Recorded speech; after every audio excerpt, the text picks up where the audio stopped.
Well, as I said earlier, we celebrate Easter in unity with a slightly different understanding sometimes. But as Jennifer mentioned in her meditation, we celebrate in a way that goes way back, way back. Like the winter solstice, the spring equinox is a significant spiritual observation in almost every religion. Passover, for those of the Jewish faith, is centered in a Seder meal to commemorate the deliverance of the Hebrew people from slavery in Egypt. And indeed, the theme of release from enslavement is a theme that common to almost all observances. Buddhists this week celebrate Songkran, equivalent to their New Year, with the theme of joyful purification. Their rituals center on water. They pour it on each other with everything from squirt guns to fire hoses to rinse away the limitations imposed by past behavior and past choices. And I thought it would be fun, but Jennifer said no. we couldn't find the hose, so we had to get that out. And now it's the turn of the Christians, relating the equinox and the pagan rituals that have accompanied it for ages to the epic story of Holy Week, culminating in the joyous affirmation of Easter morning. The church was very wise in its early days and realized that it would be pushing the river to try and persuade people to give up their pagan celebrations, both in the spring and in the winter solstice. They were deeply embedded in their cultures. So they simply co-opted them and interpreted them differently and gave them a Christian spin, which we still observe today.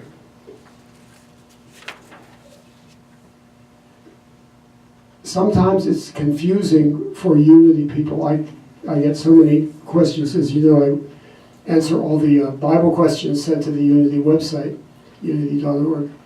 And I can always count on several this time of year saying, what do we believe about the resurrection?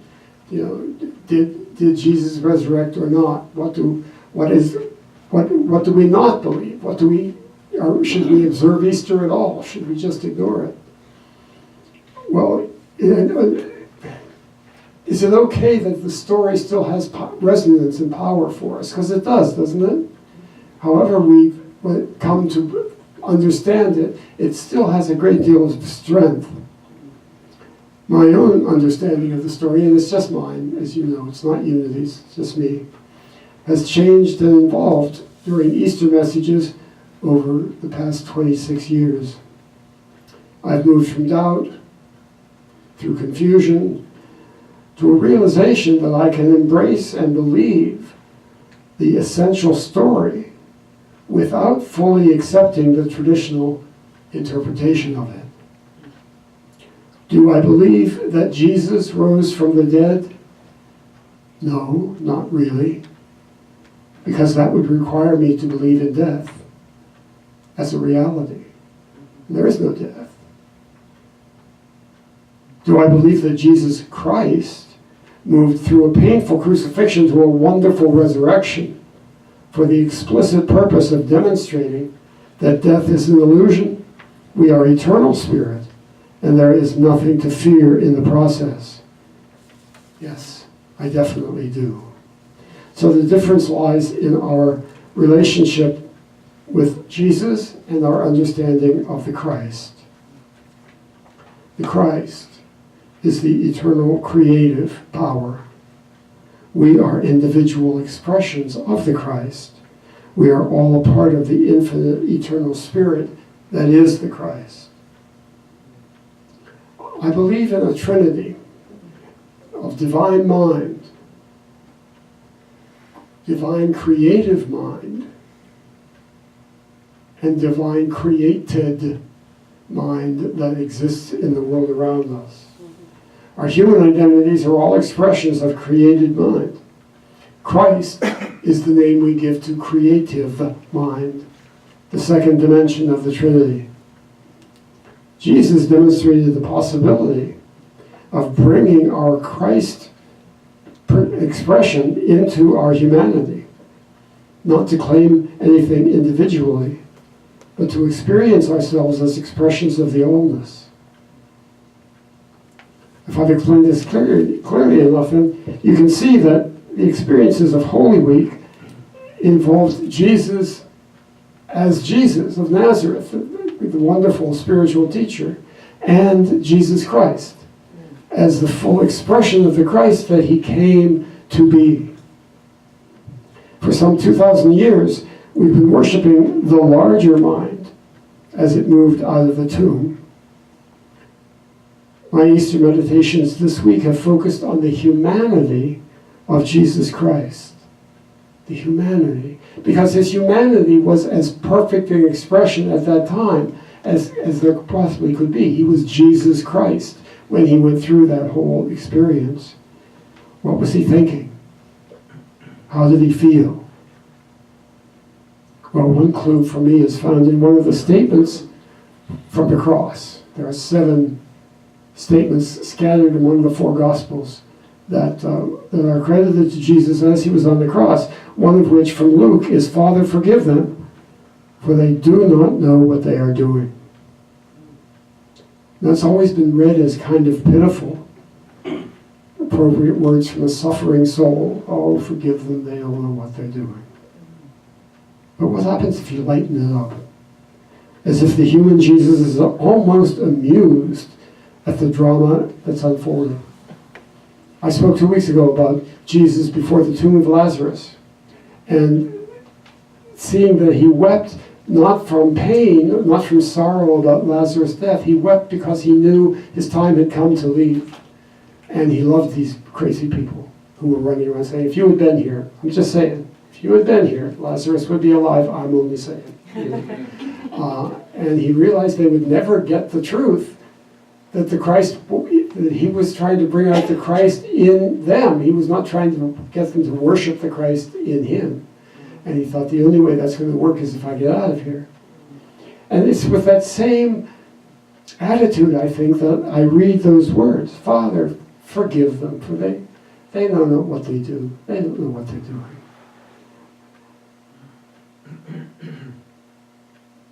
He loves these crazy people and their dramas and their totally misplaced sense of self-importance. You know, the centurions stomping around and everybody playing their part in the overall drama. So Father, forgive them is not just loving, it's affectionate. It's spiritually powerful, yes, and it's also a warm and rich observation from the human Jesus of Nazareth, who never dreamed at the outset how his life's work would end up. It's not tragic. It's interesting. I think Jesus found a lot of the later days of his life interesting. Because we can see in the Gospels that Jesus was not born the Christ. He did not become the Christ when he was baptized by John. Those were important events in his overall, please come in.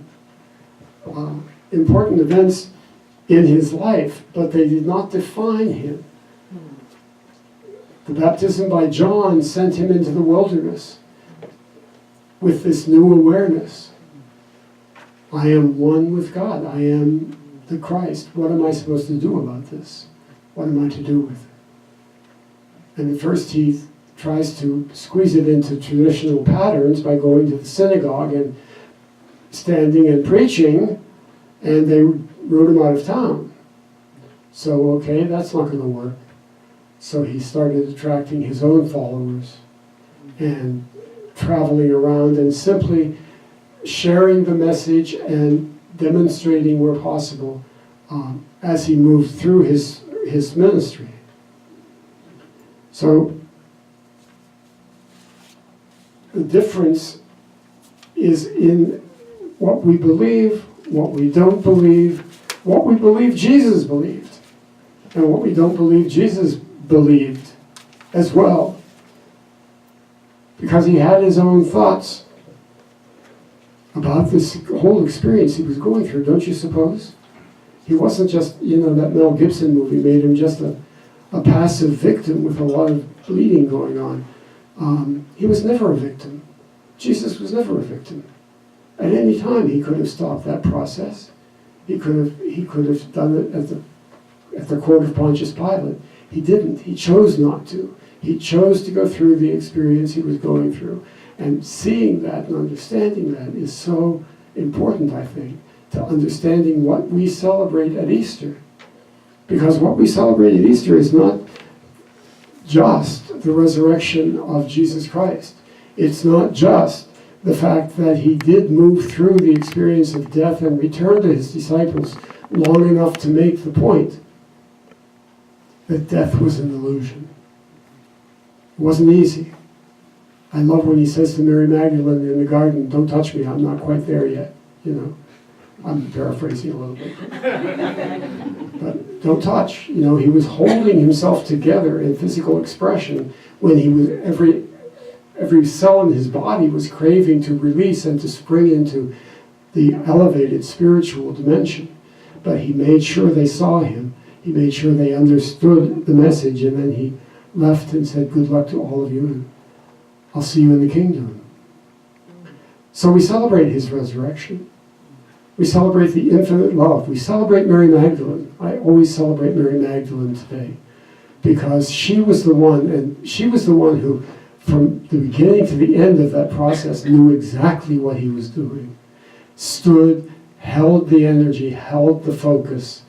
Wherever Jesus is, Mary Magdalene is there beside him, holding the awareness, supporting his energy.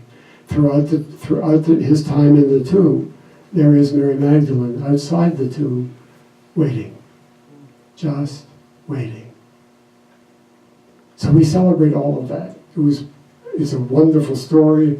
It was a wonderful truth, and its power is obvious because there certainly wouldn't be a vast Christian movement in the world if it weren't for the resurrection. Otherwise, Jesus would have become, as Jennifer suggested, a wise teacher from Nazareth, with a footnote in history, perhaps. But it's the resurrection, it's his willingness to go to this extreme, to demonstrate his message, to demonstrate the Christ, to challenge us to find that same energy within ourselves. That's what we celebrate. And that's what we affirm at Easter. Not just the resurrection of Jesus, but the resurrection of ourselves. Whenever anybody going through a crucifixion at the moment, I don't want the details, but relationship, a job, something. This is what we celebrate. We celebrate that beyond every crucifixion is a resurrection. And the resurrection is into a higher dimension of spiritual awareness. You have been growing spiritually more than you know, I think. Because we do. That's how we make the choices we make. That's how you happen to be here this morning. That's how you happen to be raised in unity. We know the truth of who we are. And every time we go through a small crucifixion, I don't know if crucifixions are ever small, actually. Every time we go through a crucifixion, we lift our consciousness a little higher with the resurrection that follows. It's never the same. We never step into exactly the same world once we've been through a crucifixion. Do you know that? Do you sense that? Things have somehow changed. We have somehow changed. We have developed more and more awareness of our Christ self. We are more and more able to look at the example of Jesus and say, I think maybe I'm beginning to get it now. I think maybe instead of worshiping him, I will turn within and see what truth I can find within me. That's my wish for each of you this Easter, that you turn within, that you celebrate your own resurrection. Whatever crucifixions you have been through in your life, you have been resurrected through each one of them. And Easter is an annual opportunity to celebrate that. to know that we are growing in spirit, growing in spiritual expression.